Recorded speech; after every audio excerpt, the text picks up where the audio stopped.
Good morning, everybody. Leafy Concern here with another video. This is just like a quick dispatch about how things are going in the land of my reading and stuff. So I just finished reading The Real Life of Sebastian Knight for the first time. I was at the coffee shop.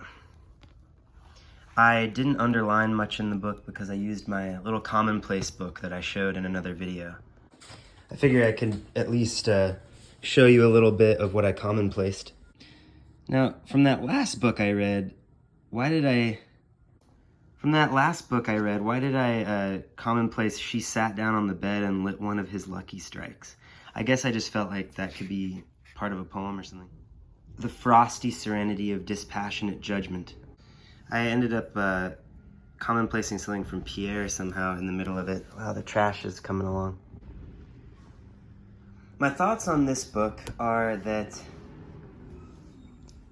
it is like kind of perfect. It's like perfectly entertaining and perfectly affecting.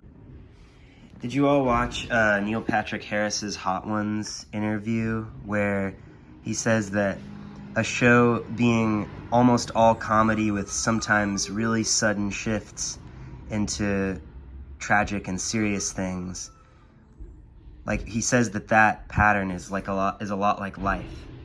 And I feel like some kind of really refined version of that kind of arc is what The Real Life of Sebastian Knight and maybe like all the works of Nabokov offer.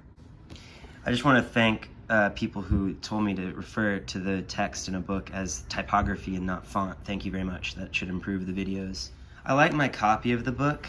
It's the New Directions one, so it's one of those ones that New Directions publishes, because there are some that that Vintage publishes, and I think actually Vintage does do this kind of edition, you know, in the more recent gray things of this book, you know.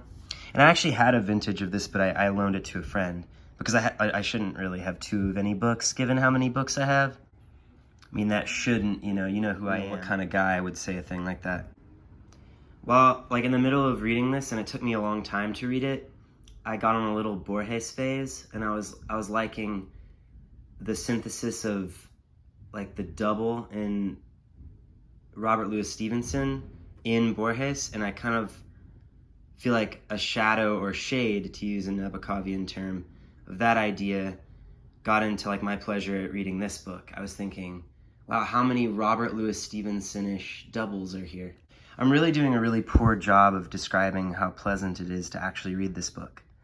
Like the critic that the author hates, the rightness of the conclusion, like the philosophical rightness of of all the frustrations, the beauty of the sketches, I don't know, the humor of all the aphorisms.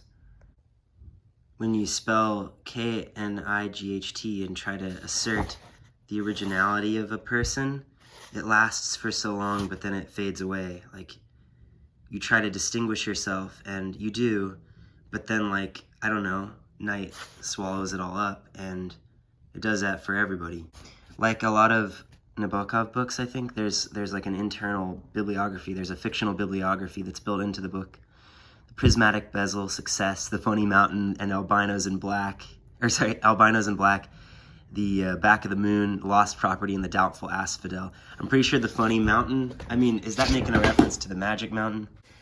Anyway, I think I'm going to stop talking about this book in this particular YouTube video because I'm getting kind of a Pereira Maintains feeling of this being a very emotionally important book on the level of like A Catcher in the Rye or something. A Catcher in the Rye or something like that. So I am gonna leave off here. I want to invite anybody watching to comment about their experience reading The Real Life of Sebastian Knight.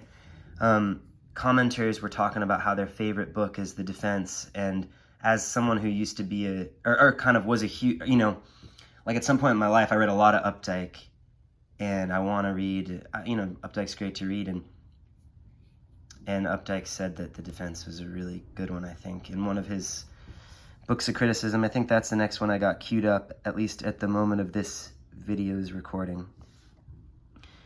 I want to wish all of you happy reading today, and, happy remembering, and happy, communing with all your loved ones, and, happy enjoyment of solitude, and, like, the illusions that spring up in your mind whenever you're alone, and, maybe, like, frighten you like a nightmare, or delight you like a little movie.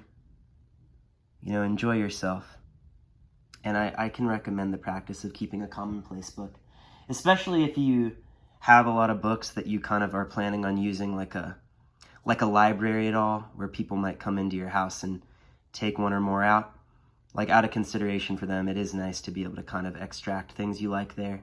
Although I haven't really figured out how best to use this technology of the commonplace book. I really wish everybody a good, happy day.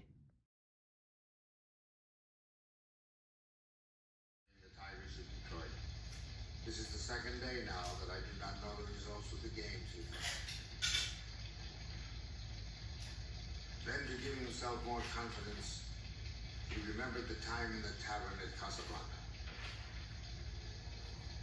when he played the hand game with the Negro from Cienfuegos, who was the strongest man in the